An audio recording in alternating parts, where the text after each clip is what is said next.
kasih Anda kembali bersama kami dalam Forum Today's Dialog, pemirsa. Ke Pak Ismail, saya akan kembali ke Anda. Tadi Pak Ismail mengatakan bahwa kenapa kalau kemudian ini dianggap tidak signifikan begitu ya jumlahnya, negara-negara barat seperti Amerika melihat ini sebagai ancaman yang perlu kemudian diwaspadai. Apakah salah satu kenapa setelah runtuh ketika itu konsep khilafah, saat ini kemudian ada semangat untuk bangkit lagi, itu sebagai bentuk reaksi terhadap hegemoni negara barat?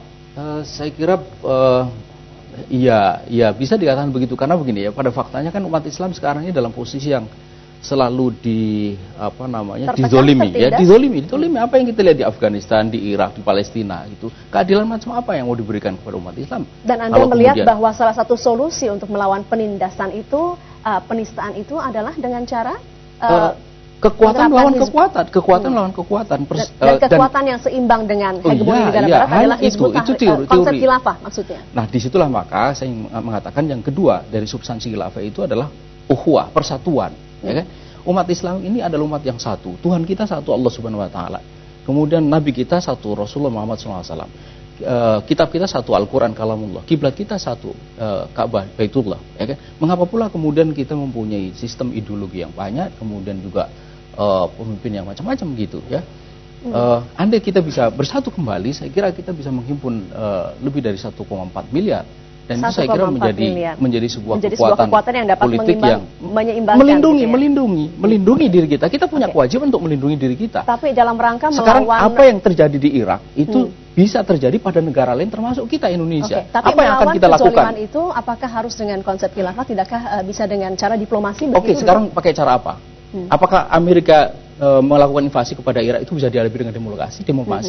Tidak. PBB tidak berdaya. Apa yang bisa kita harapkan dari PBB sekarang ini? Melawan kezoliman yang dilakukan di coba saudara-saudara sekalian. Jadi ketika sistem tidak bisa lagi bergerak, sistem di dunia ini tidak bisa lagi bergerak melawan kezoliman, akhirnya konsep khilafah ini dirasakan perlu untuk dikembalikan. Mas Sofri, saya minta komentar Anda. Iya, menurut saya kesalahan terbesar Hizbut Tahrir selama ini adalah mereka tidak mau bergerak dari negara bangsa. Mereka ingin melampaui negara bangsa. Kalau kita lihat di antara gerakan-gerakan Islam seluruh dunia saat ini, Ikhwanul Muslimin, Jamaat Islami, Hizbut Tahrir dan lain sebagainya, ideologinya yang paling radikal adalah Hizbut Tahrir. Karena mereka tidak mengakui negara bangsa. Mereka berkata bahwa ada Uni Eropa yang bisa bersatu. Uni Eropa bersatu itu berkat negara-negara bangsanya sudah kuat terlebih dahulu, kemudian mereka berhimpun, oke, kita bersatu. Kalau Hizbut Tahrir mau bergerak dari sesuatu yang nothing, dari sesuatu yang tidak ada, negara bangsa yang tidak ada, langsung mau melompat menuju khilafah, menurut saya itu hanya sesuatu bualan yang tidak berdasar. Saya kira apa yang dikatakan oleh Pak Novi tidak tepat. Jadi kita ini silakan diteruskan Pak Ismail. Kita ini misalnya bergerak di Indonesia, itu menunjukkan bahwa kita ini bergerak mulai dari apa yang ada di Indonesia. Kalau Indonesia negara bangsa, kita bergerak di sini. Gitu.